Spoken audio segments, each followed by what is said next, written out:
معذرت، میری وجہ سے آپ دونوں کو کافی انتظار کی زحمت اٹھانا پڑی۔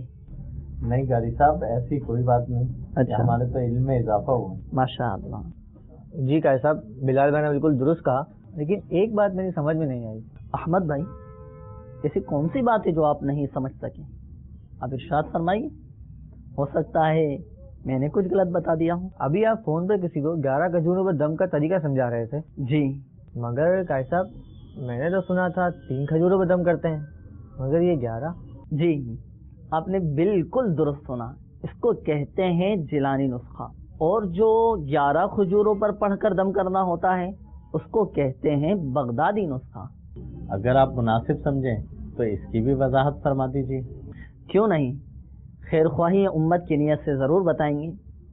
ربیع الثانی، جس کو ہم ربیع الغوث بھی کہتے ہیں، اس مدنی ماہ کی 11ویں رات 3 کھجوریں لے کر ایک بار سورۃ الفاتحہ، ایک مرتبہ سورۃ الاخلاص اور 11 مرتبہ یا شیخ عبد القادر جیلانی شیئا للہ المدد اول و آخر ایک بار درود شریف پڑھ کر ایک کھجور پر دم کر دیجیے۔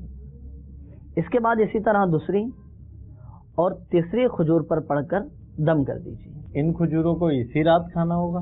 نہیں، ایسا بالکل نہیں ہے، یعنی یہ کھجوریں راتوں رات کھانا ضروری نہیں ہے، بلکہ جو چاہے اور جس دن چاہے کھا سکتا ہے۔ مگر قاری صاحب، ان کھجوروں پہ دم کر کے کھانے کی کیا فضیلت ہے؟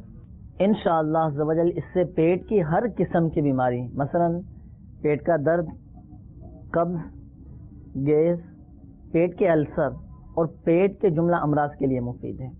اور الحمدللہ عز و جل یہ نسخہ جیلانی میرے شیخ طریقت امیر اہل سنت دامت برکاتہم العالیہ کا تحریر کردہ رسالہ جنات کا بادشاہ کے صفحہ نمبر 20 پر یہ تحریر ہے۔ تو اس نسخہ جیلانی کو آپ وہاں سے بھی پڑھ سکتے ہیں، مطالعہ کر سکتے ہیں، اور اس نسخہ جیلانی کو آپ وہاں سے بھی یاد کر سکتے ہیں۔ جزاک اللہ، آپ نے ہماری رہنمائی فرمائی۔ آمین۔